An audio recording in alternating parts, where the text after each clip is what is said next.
Bonjour à tous, je vais faire aujourd'hui une petite vidéo sur la suspension de nos Mustang S197, donc les Mustangs allant de 2005 à 2014, et je vais parler un petit peu de la prépa, on va dire prépa que je fais sur mon véhicule, sur ma Mustang. Donc là j'ai mis au sol un peu toutes les pièces que j'ai achetées pour l'instant, mais j'ai pas encore tout reçu. J'avais les délais de production, donc 2 à 3 mois supplémentaires. Donc là c'est tout ce que j'ai reçu. Donc c'est principalement du Bilstein et du BMR. Et je vais passer un petit peu en revue toutes les pièces qu'il y a devant moi. Donc on va déjà commencer par les amortisseurs. Pour les amortisseurs, j'ai pris du Bilstein. Donc là c'est ceux qui sont à l'arrière. Et là-bas ceux qui sont à l'avant. Donc pour les amortisseurs, j'avais plusieurs choix possibles. Je veux dire, il y a quand même pas mal de marques. Les principales vraiment, c'est, allez, on va dire Aybar, Ford Performance. Et je pense que quand on tape un peu dans cette gamme de produits, on va pas forcément retrouver des performances très tranchées, on va dire. Ça restera plutôt confortable, mais on aura quand même un petit gain de performance. Par contre, dès qu'on tape dans du Bilstein ou du Koni par exemple, donc c'est vraiment les deux parmi lesquels j'hésitais. Là, pour moi, on va perdre en confort, mais par contre niveau performance, ça sera vraiment davantage au rendez-vous. Et parmi les deux, pourquoi j'ai choisi Bilstein? En fait, je voulais cette construction, on va dire, en monotube que seuls les Bilstein ont. Les Koni, c'est un double, et je pense pas avoir moi l'utilité du réglage en fait d'amortisseur que proposent les Koni. Donc c'est pour ça que je suis parti sur les Bilstein. Pour aller avec ces amortisseurs, j'ai déjà sur ma voiture des ressorts courts Aybar, donc c'est les pros, c'est les noirs. Je sais pas si on va les voir, on les verra peut-être pas. Je regarde. Voilà, on les voit un petit peu, bon ils sont un peu sales, mais j'ai ces ressorts là. J'avais hésité à partir sur des un peu plus bas, mais clairement déjà ma voiture est quand même rabaissée et parfois j'ai du mal à passer car j'ai des collecteurs longs. Les katas sont vraiment bas et parfois ça m'arrive de toucher.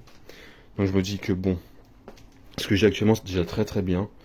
Donc pour les Bilstein, j'irai avec les ressorts que j'ai, donc c'est les Aybar Pro Line. Et je crois qu'à l'avant ça rabaisse d'1 pouce et à l'arrière 1,5 pouce dans mes souvenirs. Et franchement je suis plutôt content. Donc eux je les garde.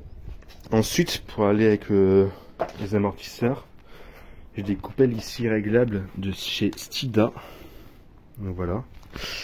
Et il n'y a pas 36 000 choix en fait. Je veux dire, quand on commence à prendre des amortisseurs et qu'on veut un peu des coupelles plus performantes, soit on repart sur celles qui sont basiques, soit on prend celles de GT500. Mais quand on prend les coupelles de GT500, d'accord, on doit prendre des amortisseurs qui vont sur les modèles 2005 à 2009 ou GT500. Et il y a aussi des ressorts qui vont avec. Or moi mes ressorts, c'est des ressorts pour Coyote. Donc pour 2011-2014. Donc j'ai pris les amortisseurs de 2011-2014.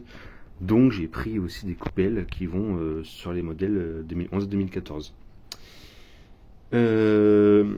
Quand on rabaisse la voiture, on va avoir en fait un carrossage plus important à l'avant. Les roues en fait vont un peu plus s'incliner, on va dire. Là, moi je dois encore faire un parallélisme de toute façon. Et je voulais en fait ne pas passer par le boulon que propose Aybar, mais par un réglage entre guillemets un peu plus poussé, et les coupelles peuvent me le permettre. Ici on peut régler en fait le carrossage de la voiture à l'avant grâce à ça. Donc voilà. Si on veut quelque chose un peu moins cher, parce que là c'est quand même 500 € du coup les deux, enfin 500 $, et encore je compte même pas les frais de port. Il y a aussi Maximum Motorsport qui propose des plaques de réglage de carrossage. Ça fait un plus ou moins le même taf on va dire, mais de façon avec plus de flexibilité on va dire dans la pièce. Toujours à l'avant, bon là j'ai mis mes flexibles puisque à l'avant il faut que je change mes flexibles de frein. Moi j'ai un kit 6 pistons, je vais le montrer là. J'ai un kit 6 pistons des S550, donc des modèles 2015 et plus. Et quand c'est sorti, moi j'ai fait ça il y a 4 ans je crois, et le flexible en fait était forcément celui de S197, mais était plutôt dur à adapter sur les freins de S550, donc des nouvelles Mustang. Et ils ont sorti il n'y a pas très longtemps un kit complet fait pour ce véhicule-là, fait pour ce modèle-là, avec des flexibles en fait adaptés. Donc là en gros, là, ce qui se monte sur l'étrier c'est de S550, et ce qui se monte sur la caisse c'est de S197. Comme ça on n'a plus de problème d'adaptabilité. J'ai aussi la barre stab avant. Donc là, tout ce qui est en dehors, en fait, amortisseur c'est Bilstein. Là, les coupelles c'est Stida. Et quasiment tout le reste, en fait, j'ai pris du BMR. Pour moi, les pièces de suspension, il n'y a pas 36 000 choix. J'en ai vraiment vu 3 qui sont sortis. Il y a Stida qui, pour moi, sera plus dans l'optique, on va dire les circuits. BMR, c'est plus l'optique un peu de drag race, etc. Quoi, quand on a une droite. Et après, j'ai vu aussi Whiteline qui paraissait pas trop mal. Donc, j'ai choisi BMR parce que j'avais quand même des bons tarifs. Et par rapport à mon application qui est vraiment un peu plus typée drag en fait, quand on a une droite, j'ai pris quasiment que du BMR partout quoi. Donc oui, à l'avant j'ai une barre stable plus grosse, d'un plus gros diamètre, je sais plus trop si c'est 24 ou 25. Enfin que je regarde, ou peut-être 32, enfin c'est vraiment une grosse barre. J'ai commandé ça il y a assez longtemps donc je me souviens plus trop du diamètre. Mais c'est vrai que c'est un diamètre assez important, plus important que d'origine. La boîte elle est là. Je sais pas si j'ai... Non, je pourrais pas dire. Je regarderai ça, je mettrai ça après un petit commentaire en dessous.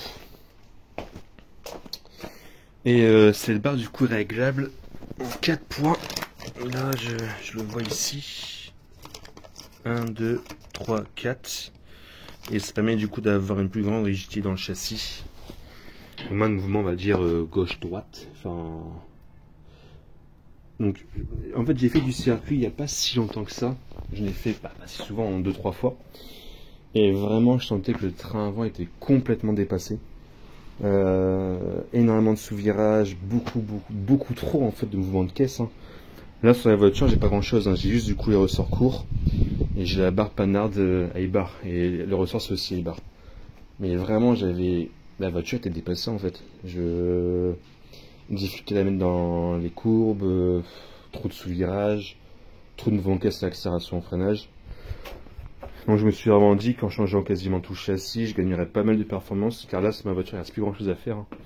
Là, il me reste ce châssis, les arbres à cam, quelques petits trucs. Et le châssis, c'est quand même du coup un gros taf, on va dire. Donc j'espère gagner quand même pas mal de perf grâce à ça. Donc voilà. Donc là, j'ai les billets de barre stable qui vont avec la barre. Pareil, BMR, donc réglable également. Ça, c'est une barre de renfort. J'ai pris 2 barres de renfort. Donc là, c'est la barre de renfort, pareil, BMR, qui se monte sur le camember. Le camember, du coup, c'est ce qui soutient un peu le bloc moteur et sur lequel on fixe les triangles. Là, les triangles, je n'ai pas encore pris puisque j'hésitais beaucoup entre différentes marques, entre 3 marques en fait. Hein. Stida, ceux de la Boss 62R et les BMR. Les BMR en fait ils sont tubulaires, donc ils sont creux. Et bon pour le drag c'est génial, ils sont plus légers et c'est top. Hein. Mais après pour l'application un peu à circuit ou quoi, apparemment il y en a certains qui se sont plaints que ça pouvait du coup casser ou se fracturer. Donc j'ai préféré du coup attendre et je vais prendre ça courant novembre. Donc les triangles. Donc voilà, là c'est toute la partie avant. Et là je vais passer à la partie arrière. Là j'ai tout mis, hein, tout ce que j'ai reçu j'ai mis là. Ça c'est pareil une barre de renfort, donc barre de renfort arrière. Et ça se monte au-dessus de la barre Panhard. Donc pareil c'est BMR. Donc pour tout ce qui est BMR il y a 2 choix de couleurs, hein. Soit on prend du noir, soit on prend du rouge. Bon j'ai tout pris rouge. Et ensuite, alors, il me manque quand même quelques pièces. Ça, alors je vais dire en anglais, hein. C'est le Upper Control Arm Mount. Et en fait c'est ce qui se fixe au châssis. Nous, sur nos caisses, on a un pont arrière rigide qui est relié au châssis en fait en différents points. Donc il y a le Upper Control Arm qui sera ici. Donc j'ai aussi pris celui BMR mais j'ai pas encore reçu, il était en production. Il y a les Lower Control Arm. Donc là et là. Et il y a aussi la barre Panhard que j'ai déjà sur le véhicule. Et c'est grâce entre guillemets à ces pièces que le pont arrière il est relié au châssis. Donc voilà. Ici, j'ai des Lower Control Arm Relocation Brackets. Ça permet en fait d'abaisser un peu la partie qui va aux roues pour les Lower Control Arm. Parce qu'en gros, si vous avez déjà conduit un peu dans vos caisses, quand on accélère très fort, le cul d'un coup s'abaisse. Et à chaque passage de rapport, idem, ça s'abaisse d'un coup. Et cette pièce-là évite en fait ce phénomène un peu de bunny up qu'ils appellent ça aux USA, donc le saut de lapin. Donc le cul va moins s'abaisser, il va surtout moins monter, s'abaisser à chaque passage de rapport. Donc il y aura moins de part d'adhérence. Alors ça, c'est un cylinder block qui se monte sur le point arrière, entre le upper control arm et le point arrière. Donc là je change tout en fait tant qu'à faire. Hein. Et là j'ai mes flexibles de frein arrière aussi qu'il faut que je change car j'ai jamais fait ceux de l'arrière. Donc là vu que je démonte tout, bah, je vais les faire aussi. Donc là c'est des Russell. Et ceux de l'avant, je crois que c'était SVE. Faudrait que je revérifie. Mais c'est le seul kit en fait dispo pour l'avant pour mon type de système de freinage. Donc voilà. Donc là c'est un peu toutes mes pièces. Ah oui, j'ai aussi le carter de pont. Parce que ma caisse c'est pas une track pack. Et là en gros j'avais eu un super prix sur ça. Enfin c'était un particulier qui le vendait aux USA. Et je crois que le kit complet plus les vis ça vaut plus de 220$, j'ai touché à 140. Donc je dis bon pourquoi pas, le gars est sympa donc bah, j'ai pris. Et en fait ça me permet aussi qu'une fois que c'est posé, parce que je vais faire ma vidange de pont en fait, hein, là sur le système d'origine, je ne sais pas longtemps parce que la voiture est basse, mais il n'y a pas de vis de purge. Il y a une vis de remplissage qui est derrière en fait le pont. Mais là j'ai les deux, j'ai une vis de purge qui est ici, et j'ai une vis de remplissage qui est là. Donc ça, une fois que c'est monté, en fait, on n'a plus jamais vraiment à démonter le carter. On pose le joint, puis on démonte plus, quoi. Alors que celui que j'ai actuellement sur la voiture, il faut toujours ouvrir carrément le pont en retirant le carter, en remettant un joint, etc. Et franchement, bah, je sais qu'on fait pas une vidange tous les jours, quoi, de pont. Mais je trouve ça plus pratique. Et après, il le refroidit. De l'autre côté, pareil. Il y a ce système-là, je pense, qui permet du coup une meilleure circulation de l'huile. Donc, je me dis pour le prix, franchement, pourquoi pas. Là, j'ai pas de Torsen sur ma caisse non plus, mais je pense que pour la suite, je le ferai. Et pour le pont, je suis en 3,55, le rapport de pont. Peut-être qu'après, je passerai en 3,73, je sais pas trop. Mon tuner aux USA, donc le Racing, me conseille de rester en 3,55 vu ma prépa, parce que j'ai quand même plus de puissance que d'origine. Et vu que je suis un peu typé drag race, on va dire, il faut que je profite le plus longtemps possible de ma puissance, donc passer un peu moins les rapports, quoi. Donc voilà. S'il y a des questions, bah, n'hésitez pas à me les poser en commentaire, moi je me ferai un plaisir d'y répondre. J'essaie de faire une petite vidéo pour un peu les gains de performance niveau moteur parce que j'ai jamais fait. Pareil quand j'aurai tout posé, quand je reçois le reste de mes pièces, pareil j'ai aussi la barre barrière que j'ai pas dit. La barre barrière je la reçois aussi d'ici 2 mois, donc c'est pareil c'est BMR, le Upper Control Arm c'est aussi BMR. Donc c'est pareil c'est une réglable beaucoup plus épaisse, enfin avec un plus gros diamètre. Je monte tout ça, enfin là j'ai monté tout ça du coup aujourd'hui plus ou moins et quand je reçois le reste des pièces, bah, d'ici 2 mois je monterai le reste. Et j'aurai une session circuit en septembre à l'Inas Montlhéry, donc à l'US Motor Show. Et je testerai tout ça, puis bah, je vous ferai un retour à ce moment-là. Donc voilà. Bah écoutez, une bonne journée. Pareil, si y a des questions, je le répète, hein, n'hésitez pas, je me ferai un plaisir d'y répondre. Et moi, je vais attaquer tout ça. Allez, à bientôt et bonne journée.